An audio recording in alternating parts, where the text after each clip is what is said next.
Today I'm looking at a Tristar t100, more commonly known by a lot of people probably as the Canik55 how you pronounce it, Shark. I don't know a whole lot about these guns. I know they're made in Turkey. I know that they make a lot of different variants of their CZ75 design firearms. A quick safety check here. Magazine is unloaded. Chamber is clear, as you can see. The gun comes pretty well equipped. It comes with two magazines. This is a compact model. It comes with two 15-round magazines, and it comes with a loader. I don't know how well it works. I didn't use it to load the mag. Comes with this pretty good case. I mean, hard plastic, but you know, it's all right. Comes with a bunch of stuff back here. But this isn't really an unboxing. This is really more of a review of the gun itself. They're a budget gun, really. That's where what I would classify it as. I buy a lot of guns that I think are budget guns. It is a basic clone. The operational part of the gun, at least, is a clone of a CZ75, the CZ platform. I think this gun resembles, I don't know that it's so much of a clone, but it resembles a the Baby Eagle, the Jericho 941 or whatever. The finish on it isn't great. It's not bad by any means for the money. I think I paid out the door. I paid around $360 for this gun, brand new. So I don't, you know, obviously where you shop, you might get them cheaper or more expensive. But like I said before, it's made in Turkey. It is. Seems pretty well made. The machine, the workmanship on it is pretty good. It does have a very familiar. It's a very familiar design for those who own CZs or any of the clones of CZs. It does have a few differences than a regular CZ type. One of the big ones is, like you just saw, you can engage the safety with the hammer down. So if you did have a round chambered, and then were to decock the hammer, which a lot of people don't advise. I mean, if you're careful enough about it, it's perfectly safe. But once you decock it, you can put the hammer down, or put the safety on. So then you could carry the gun loaded, ready to fire in double action mode with the safety on. Of course, then you'd have to remember to remove the safety before you fire. The single action pull, which is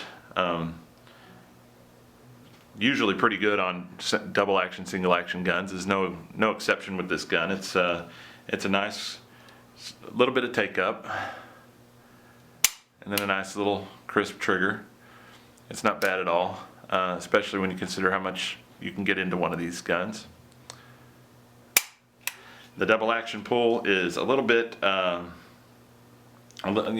it's a little bit more of a long, but it's not bad. I mean, it's the reset, just a little bit of a reset.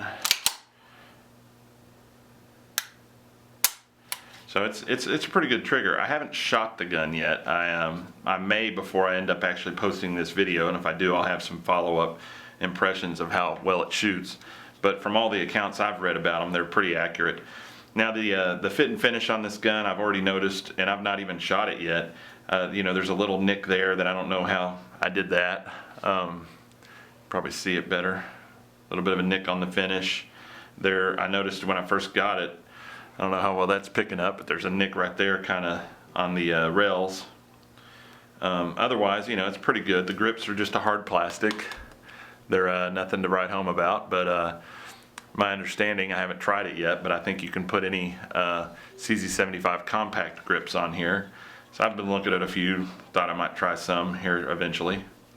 It's got some nice unique serrations there that I think are kind of neat looking. It's got a little, I guess, a tactical hammer of some sort. It does have the cocked and locked capability. It does not, however, have the ability to move the slide while the chamber or while the safety is engaged with the hammer back. Some other clones of the CZ75 can do that, such as the Witness from the Tanfoglio line. But whatever, it's still a nice handgun. Takedown is very simple. It's just like with a CZ clone. You line up the two little index marks here, pop the pin out, and this one's actually pretty easy to do. You can pop it with your finger, pull the pin out, move that out of the way, and then you just pull off the slide. Pull out your recoil spring and guide rod and your barrel. And you can see it's pretty good workmanship inside of here. I haven't really cleaned the gun yet. I've just wiped off the excess grease that it came with from the factory. So it is still a little bit dirty in here, but you know, it's pretty good machining work. It's not bad. I don't know if that's focusing or not, but it definitely is better than other guns I've gotten in this price range. You can see that's in pretty good shape. And you can see that nick there on the finish a little bit better. And that might actually, and there's actually another one there you can't really see when the gun's assembled. And then of course the one I showed a minute ago. So, and that might get worse when I fire it. I don't know. I don't know what kind of finish this is. It looks like some kind of coating, like a, there's some nicks there too. You know, kind of like a polymer coating or something. But you can see the familiar CZ style design here. With the firing mechanisms and the sear and all that in there, but it's good work inside. The Turks make some very good firearms, in my opinion. I've got a couple of their shotguns made, actually imported the same company by Tristar. I've got another one that was actually imported. It's made by a company. It's called the Limberta, but I don't know. It might only be imported by certain people. I'm not sure, but I've not had any problems with the Turkish stuff I've bought. I actually have an old Turkish Mauser that is a very good gun, but I mean that's obviously a whole different story. That's a older gun. But anyway, Reassembly is oh, and this is not a full steel frame. It's some kind of an alloy frame. It's kind of light. It actually, if I didn't know better, I would almost think it was a polymer frame because it's very light. Most of your weight is in the all steel slide. But reassembly is pretty straightforward. You just gotta line up that a little bit there.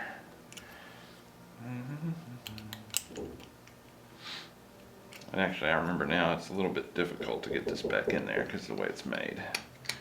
There you go. That lines right back up in there. Of course, as most people who know the CZs know, are already aware, it has the internal frame rails, so the slide actually goes inside of the frame instead of the slide going over the frame. So that's what contributes to the accuracy and the tight feel of these guns. Anyway, you line the dots back up, pop your pin back in. If I line them up right, I can. Check for function, single action, double action.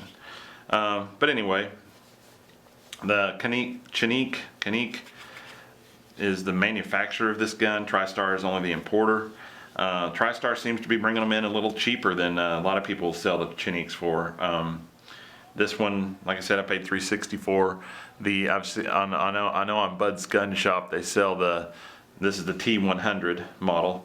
But on Bud's Gun Shop, they sell the Canik Shark-C for compact, which is basically this gun. This is the same gun, and they sell it for over $400. So, you know, and there's not a whole lot of differences other than they do different finishes other than just black and the hard chrome. I kind of wish I'd have got this in a hard chrome, but I got this, you know, when it was available. I think they're actually selling these a little cheaper now than when I bought mine. So, but there's also the Dolphin model, which is your standard CZ75 clone, I think. With Tristar themselves, they import the C100, which is a compact CZ75 clone, and then the P120, which I'm not sure what that's a clone of, but it's obviously a CZ75 design. Then there's the L120 series. This is all on Tristar Arms website. It's tristararms.com. The L120 series uses a light alloy frame instead of the all steel frame, and it's a CZ75 clone. And then the S120, which is the CZ75 clone, that's an all steel frame, and they have different finishes. And then the T100, the T120, which is a full-size version of this gun. It's got a longer barrel, longer grip, it holds 17 rounds, I believe, and it's also available in hard chrome and black. And then of course they have a TP series Tristar, which I'm not sure if it's a clone of anything, but it's not the same design. It's not a CZ design. It's some other type of gun. It's a polymer frame, I believe. And then if you go to Canik's website, you can see their guns as well. And like I said before, this is basically a Shark-C.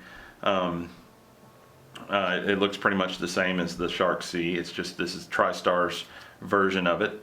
They're all made in Turkey. But I'll get it out and shoot it soon and see how it does. I'm a big fan of the CZ platform. I have several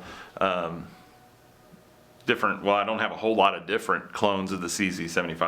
I have an actual CZ, and then I have a lot of Witness models, which are have been well known for years as a good clone of the CZ, and some people actually like them more than the CZ because they offer some features the CZ doesn't, such as the safety mechanisms that I was showing earlier. But the gun feels great in your hand. I mean, that's one thing about the CZ platform, is the way the ergonomics on the gun are very good. I have big hands. I'm 6'5", so I've got long fingers, and the gun fits my hand just fine. I mean, I don't have any problems reaching anything. You can see my index finger goes up to the trigger guard. It's got a nice flat trigger, serrated trigger guard here if you wanna, if you shoot like that. It's a good gun. The magazine release works well. It drops the magazines free just fine. No issues there. Bolt hold open, or slide lock back just fine. And there's not even a lot of effort on the slide release, even though I don't typically use that. I'm more of the school, pulling the slide back again. But it's a nicely made gun. I don't regret the purchase at all. Of course, I haven't shot it yet. We'll see after I shoot it, but my understanding is these are very accurate little guns, and should do me just fine. So this is, like I was saying before, I really think this is kind of their way of copying the Baby Eagle a little bit, the compact version of it. You know, other than the fact that it has the standard frame mounted safety instead of the slide mounted safety, which a lot of the Baby Eagles have. But it, you know, it doesn't have a decocker. And, you know, some people like that, some don't. You can carry it cocked and locked. If you're not very familiar with guns and you're shopping for a new gun, I like the availability or the capability of cocked and locked. Some people don't like the idea of having a hammer back cocked gun with a safety is the only thing keeping it from firing. The safety is very positive. It's not easily removed from safe, but yet it's not very difficult either with one hand. If you pull the gun out, you can do it with your thumb just fine. At least with my model. I've seen some reviews where it's a little stiff, but mine's fine. And some people might not be comfortable carrying it like that, and those are the kind of people that probably want to look for a decocker style model of a double action handgun. Like I said before, you can decock it and carry it with the safety engaged. However, again, if you're not very familiar with guns, decocking can be an unsafe act if you don't do it properly. I've decocked plenty of guns in my day, and I've never had a discharge, an accidental discharge. So, you know, it's to each his own, I guess. But you could carry this gun decocked with the hammer down, with the safety engaged. It won't fire. And then even if your safety were to disengage accidentally, you've got a pretty long trigger pull. It's not going to fire easily, like if it was in your pocket or in your waistband or whatever. You've got to really pull that trigger to get it to fire. It's not as easy, obviously, as the single action mode where it just takes a little effort. So anyway, but if you enjoyed the video, please like the video, subscribe, share it with everybody you know, your Google Plus friends and whatnot, your circles. And have a good day. And when you go out shooting, be safe and have a good day.